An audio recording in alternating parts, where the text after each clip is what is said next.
জলপাইগুড়ি পৌরসভা আজকে অত্যন্ত একটা সিরিয়াস ইস্যুতে আপনাদের মাধ্যমে পুরো সাধারণ নাগরিকবৃন্দ এবং নগরবাসীর কাছে কিছু বার্তা দিতেছে।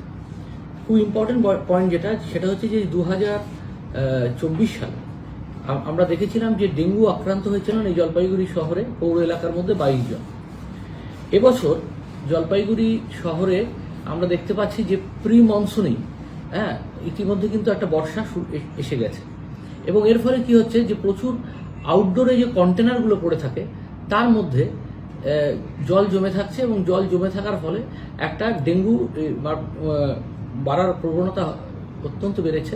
তার কারণ হচ্ছে যে আপনারা খুব ভালো করে জানেন যে পরিষ্কার জলেই যে ডেঙ্গু যে মশার থেকে ছড়ায় সেই এডিস মসকুইটোর জন্ম কিন্তু তার লার্ভা জন্মায় এবং তার থেকে একটা অ্যাডাল্ট মশায় পরিণত হয় এই আপনার পরিষ্কার জল।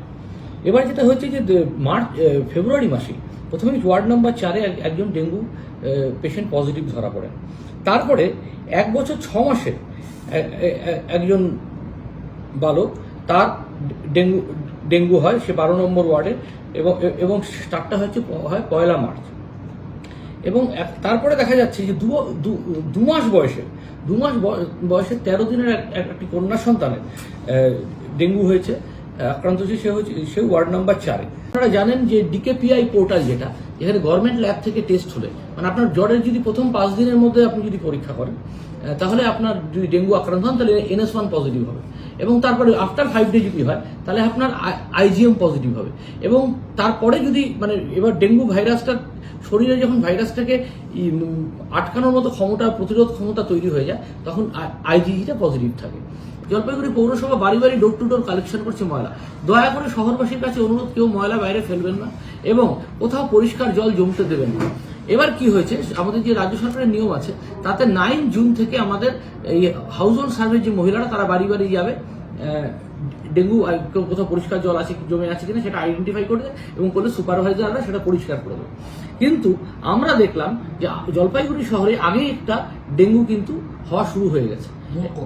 এখন মোট 6 জন অফিসিয়ালি, আর কিন্তু আমরা আনঅফিসিয়ালি যেটা পাচ্ছি 8 জন। এই 2 জন কারা, তারা নার্সিং হোম থেকে ধরা পড়েছে এবং নার্সিং হোমগুলোর কাজ হচ্ছে পোর্টাল, সেখানে আপলোড করা। এইটা যারা যদি দেরি করে তাহলে তো রাজ্য সরকারের কাছে তার ইনফরমেশন আসবে না। এই পোর্টালে আপলোড না করার জন্য রাজ্য সরকারের কাছে কিন্তু আমাদের কাছে ইনফরমেশন 6 জন আটকে আছে। কিন্তু ডেঙ্গুকে নিয়ে কোনো রকম শিথিলতা, কোনো রকম আজ করছি নয়তো কাল করছি, এটা করা যাবে না। আমরা যুদ্ধকালীন তৎপরতায় জলপাইগুড়ি পৌরসভা রয়েছে। শহরবাসীর কাছে অনুরোধ, কোনো মতেই ময়লা বাইরে ফেলবেন না। আপনারা যদি ময়লা বাইরে ফেলেন, আপনার বাড়ি থেকে বালতি দিয়ে সব কালেকশন হচ্ছে, আপনারা যদি ময়লা বাইরে ফেলেন এটা কিন্তু সেখানেই নারকেলের খোলা, প্লাস্টিকের কাপ থেকে শুরু করে এইসব জায়গায় কিন্তু আপনার জলগুলো জমে থাকে।